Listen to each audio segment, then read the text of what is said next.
Welcome to the Niner Fanatic Podcast, playoff edition. And I'm sorry for my voice right now. I had to get this pod off today, but I'm going to apologize right now for my voice. It's probably gonna be cracking because I was jumping up and down, screaming at the TV, and it was a great game for a great first half. The second half really kind of made it a lot more interesting than it really needed to be. But we're stoked. We're going to the divisional round. We're going to play the Packers now. And we're going to go. I mean, this is the playoff edition of the podcast. 49ers come up with a huge victory over our most hated rival, the Cowboys. At least our most hated rival for me. I hate the Cowboys. So it was great to see them beat the Cowboys 23-17. And 49ers really dominated in this game. And it was so satisfying because all week, all we heard from the Cowboy fans and I know everybody isn't on Twitter and Facebook groups like I am, but it's all week we heard from the Cowboy fans about how, it wasn't going to go down. They weren't going to be physical enough for the Cowboys, and 49ers didn't know what they were walking into, and all just, I mean, typical Cowboy speak.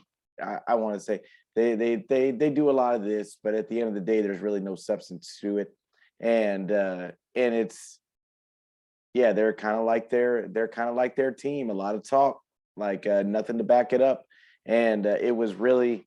But the 49ers really dominated in this game, and the Cowboys killed themselves penalty after penalty after penalty. And it was really kind of everything that I said in the prior pod to get ready for this game. Make sure you check out that pod because you'll see that that pretty much everything that I said came to pass.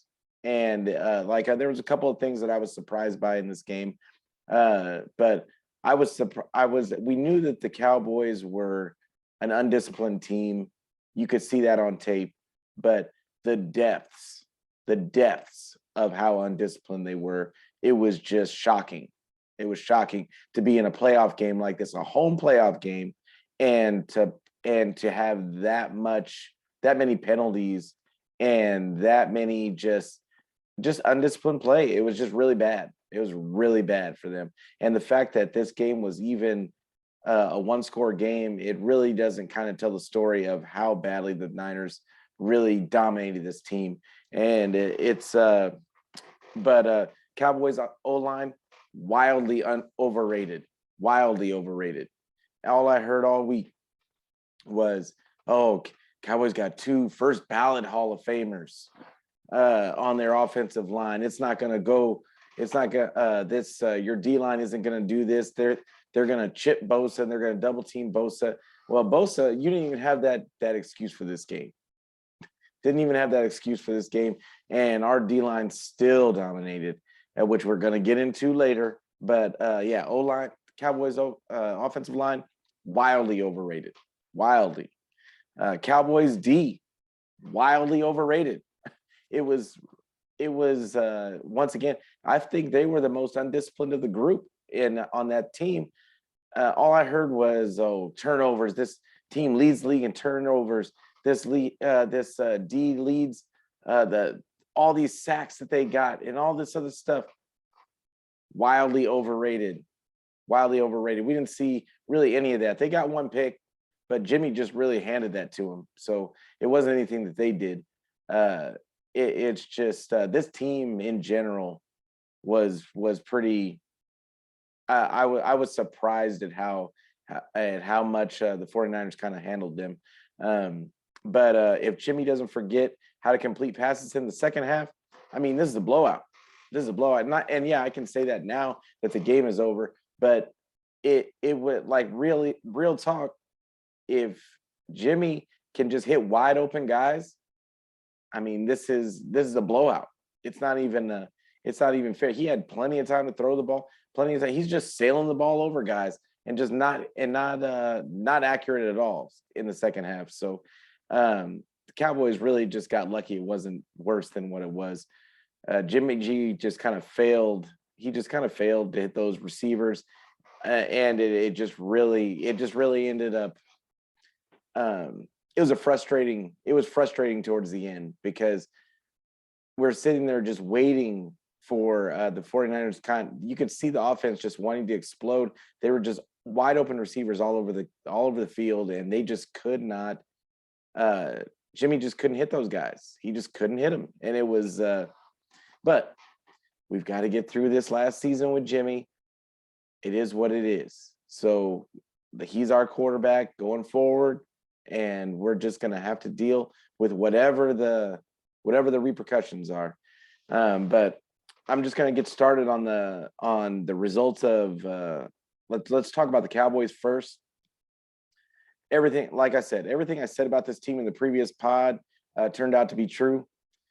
The team is ridiculously undisciplined, and that really falls on the coaching.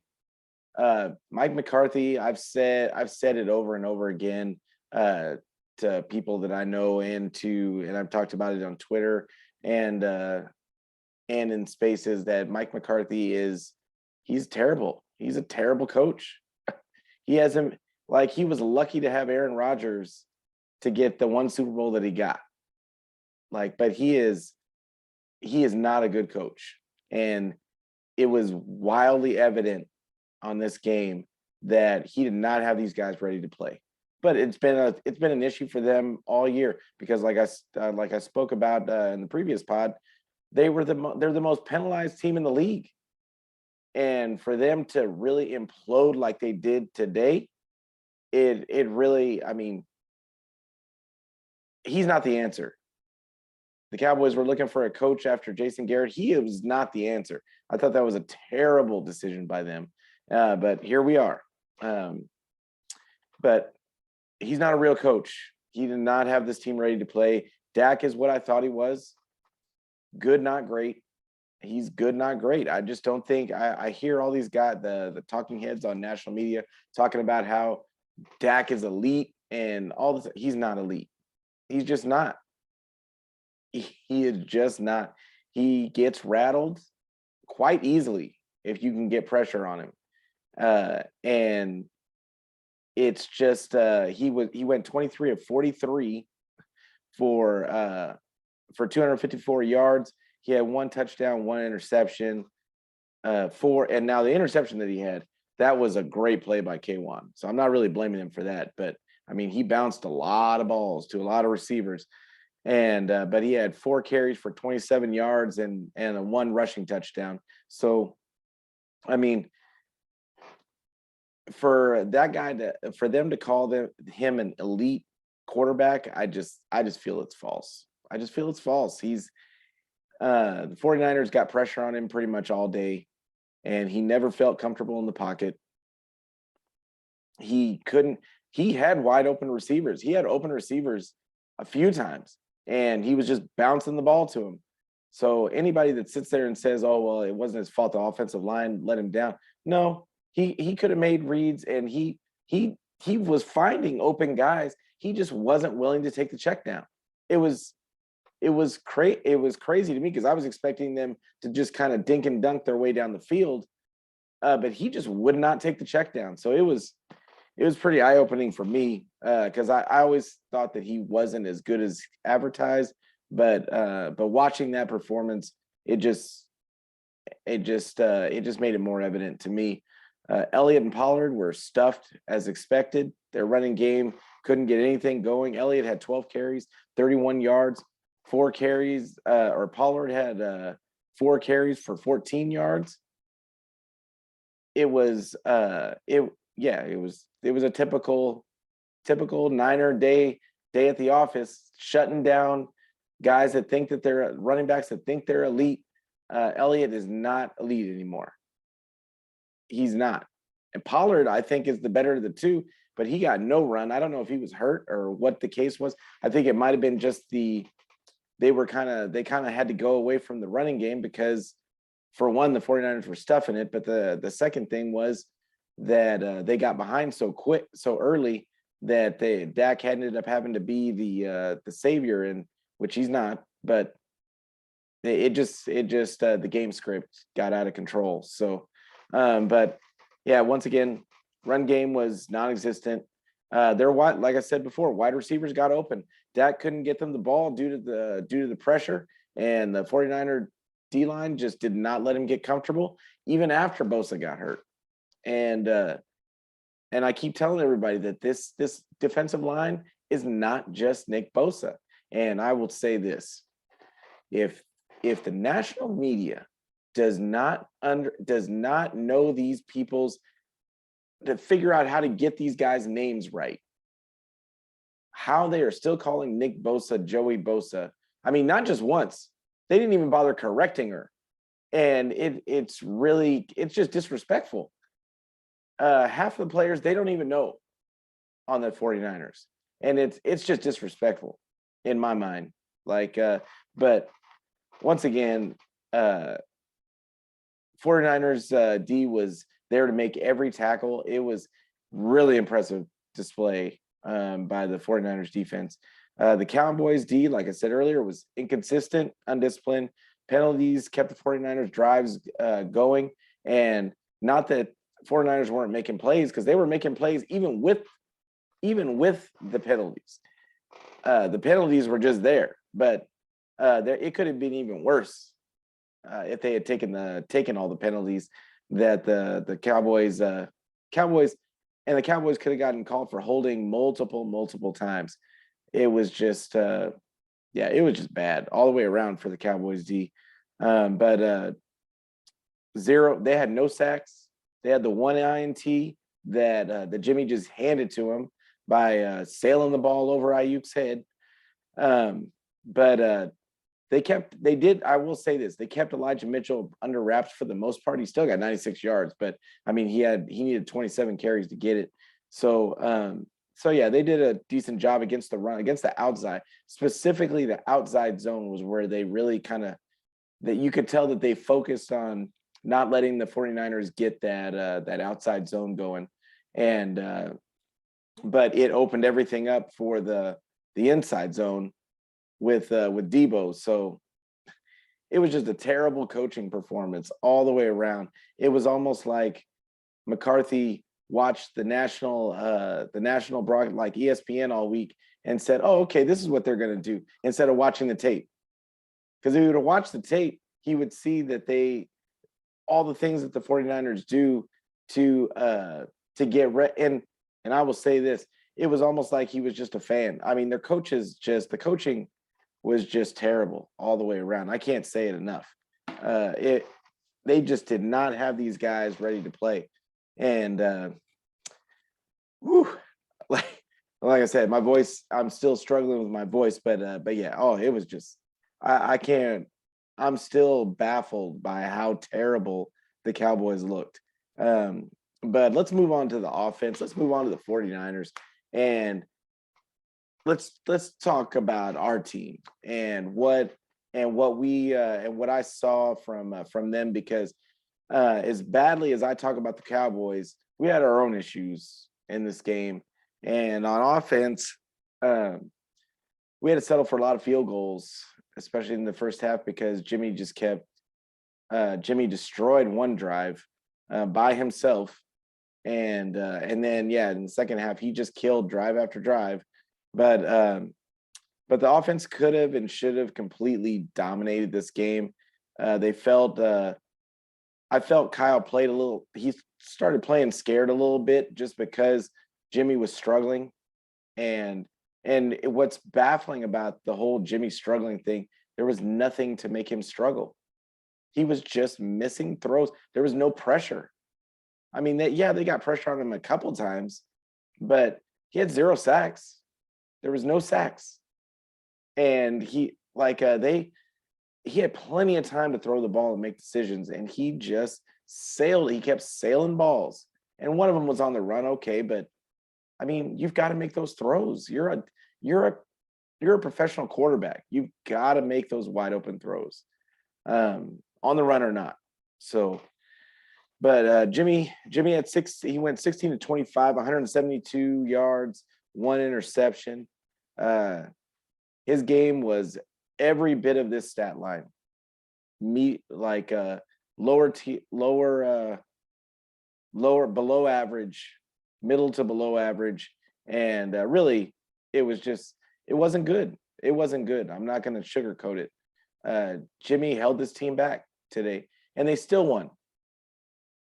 And you're still going to hear people on Twitter and the groups on Facebook say that, oh well, Jimmy G won. Jimmy G won. You know, that's all he does is win games. So we just got to have him in there, even if he doesn't play well. It's okay because they won.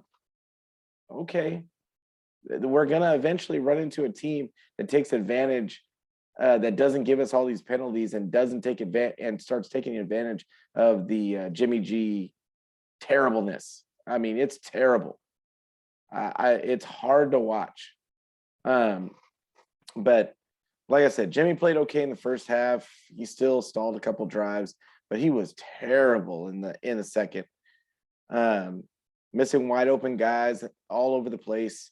Kyle started calling conservative because of Jimmy's inconsistencies, and you could just see it on Kyle's face. He sits there, he gets it to a point to where he feels that Jimmy's missing throws, and he gets into his own head and he starts calling things to try and make it easier for Jimmy. But it's almost like when you try to make it easier for Jimmy, he does even worse. He struggles with easy throws and screens, and like he just struggles with the easiest concepts. He struggles. So even though we won this game, and I don't want to be a Debbie Downer because we won. I want to be happy about the win, but it's really hard to look forward to this next game knowing that you have this guy at quarterback and that D'Amico is probably going to have to pull another masterful performance out of his hat to get us through. It's going to have to happen because Jimmy is he's not that guy. And I mean, it is what it is. But cautious Kyle is bad Kyle, because Kyle, once he gets into his head and he tries to outthink the opponent and tries to keep them off balance, he ends up making stupid play calls that don't have anything to do with anything, and it's just too much. It's too much. But Elijah Mitchell had an okay day. Like I said, Cowboys bottled up the outside zone, but he broke a couple. I mean, he had 27 carries, 96 yards, 1 touchdown. He had the 1 reception for -11. Thanks, Jimmy. Appreciate it. But Deebo Samuel, our MVP of our team, was the best running back on the field. He's the wide receiver for our team, but he was the best running back on the field today.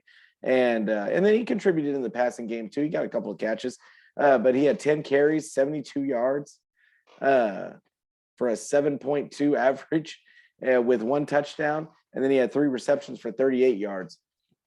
I mean, Deebo's Deebo. He was breaking tackles. His physical nature just kind of demoralizes.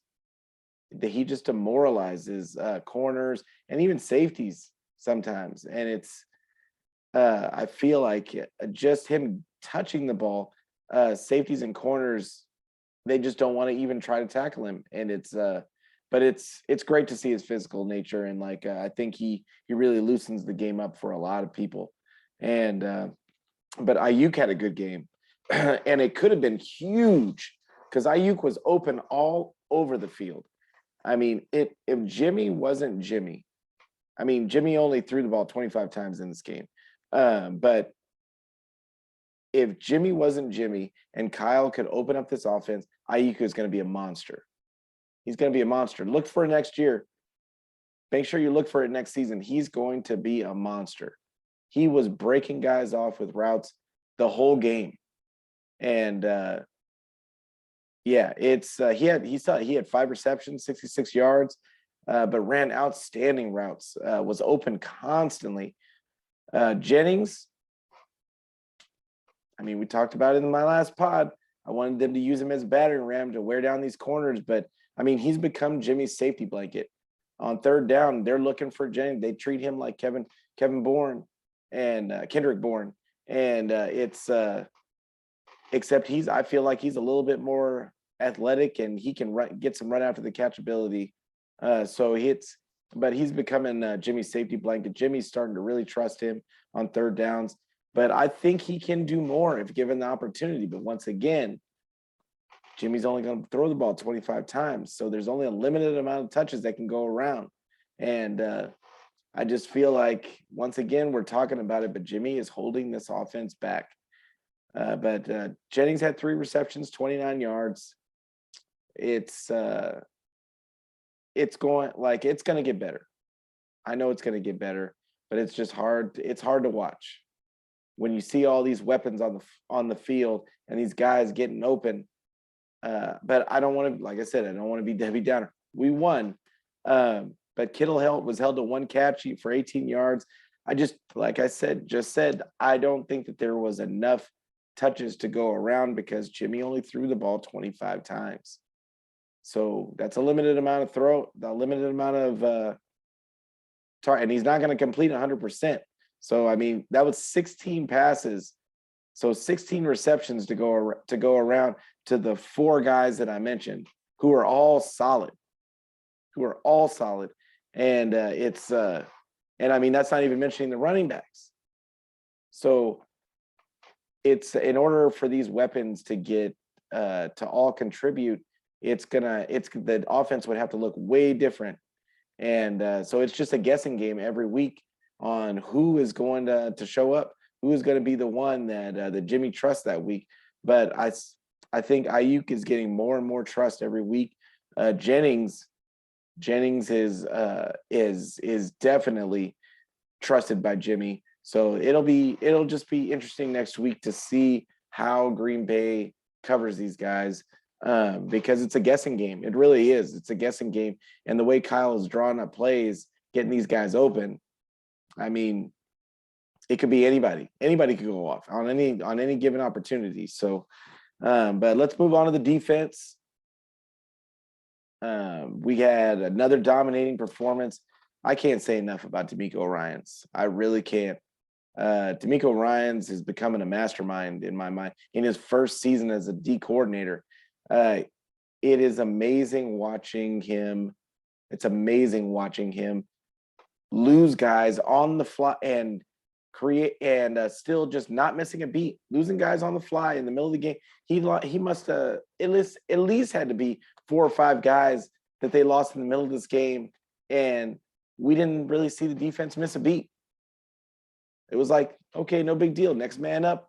Like, I'm just going to stick this guy in there, and then we're going to change the coverage this way, and it's just going to look the same.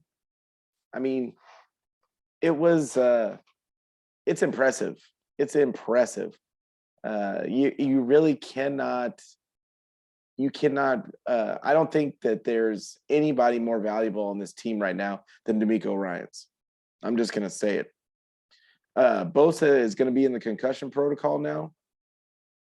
He's got to be, because I mean, yeah, he went to the blue tent, so it is what it is. He didn't finish this game, and so who knows if he's going to be there for Green Bay. He looked fine on the sideline. We're just hoping that he can play, because we're going to need him against Aaron Rodgers. Like, as much as I say that DeMeco is a mastermind, we'd just rather have him have all of his weapons on hand. So, but D-line still dominated without Bosa. They had 5 sacks, 3 tackles for loss, 14 QB hits. And Dak was just never comfortable in this game, ever. He was looking for the rush. You could just see it as he was snapping the ball. So great job by the D-line. Warner had an ankle injury in the second half.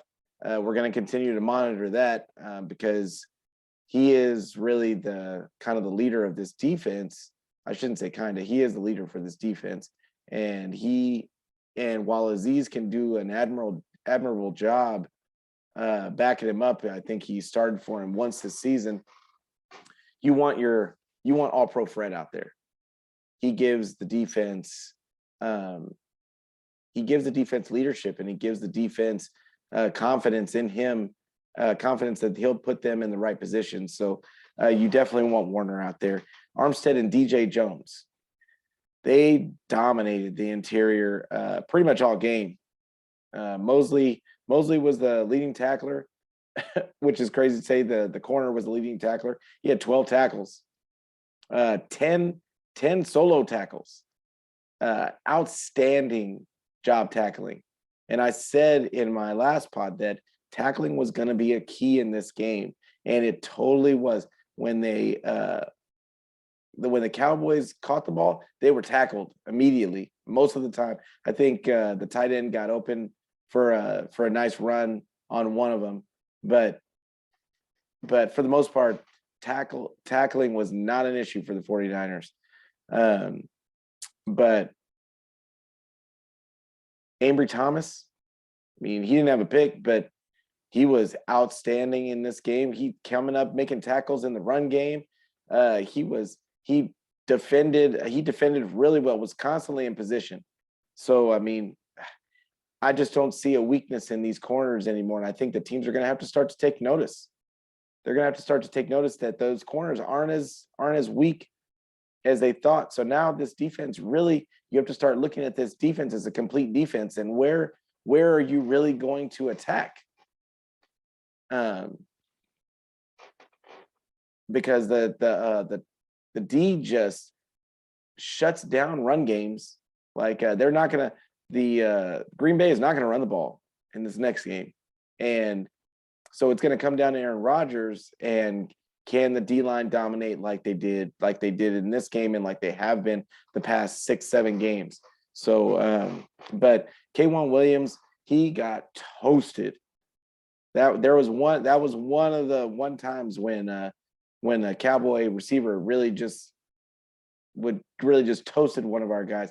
K'Wan Williams got toasted for a post corner to Cooper, but he made up for it later with an outstanding interception against Dak. So K'Wan was invaluable because he came up and made a couple tackles in the run game also, and it was really impressive performance all the way around by our defense, holding the Cowboys, kings of DVOA, as so says some random guy on Twitter that been in spaces all week talking all that nonsense about DVOA and all these analytic stats. It doesn't mean, none of that stuff means anything when you get hit in the mouth.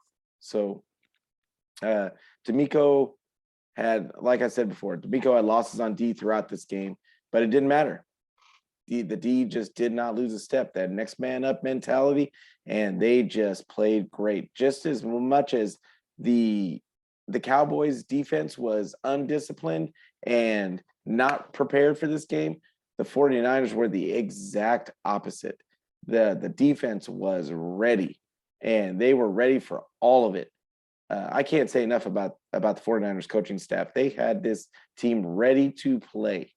And like I said, we're just waiting for one piece to make this offense explode. So, but my initial prediction for this game was 49ers 30, Cowboys 21. The result was 49ers 23-17. I mean, it wasn't too far off. But honestly, it should have been way worse. Should have been way worse. 49ers get the win in Cowboys house. Niner faithful showed up in the building. I think somebody on Twitter said there was about 30. There was about 30% Niner fans in that building, and but Niner faithful just they travel well.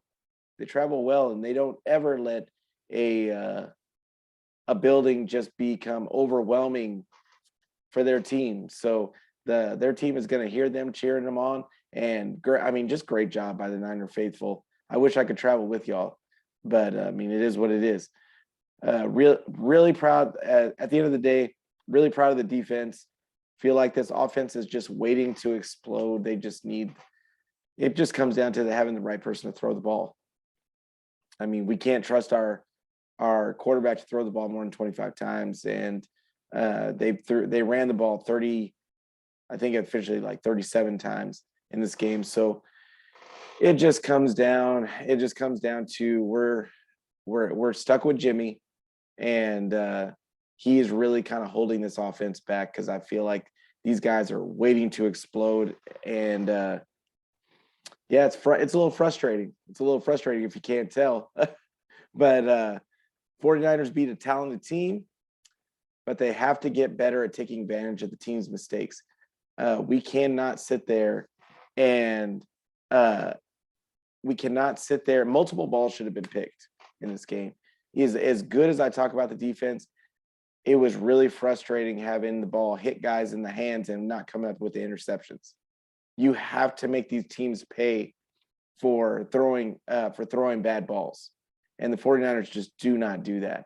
I'm really waiting to see. I mean, there was one that I don't know what Jimmy Ward was doing, but he got all twisted around.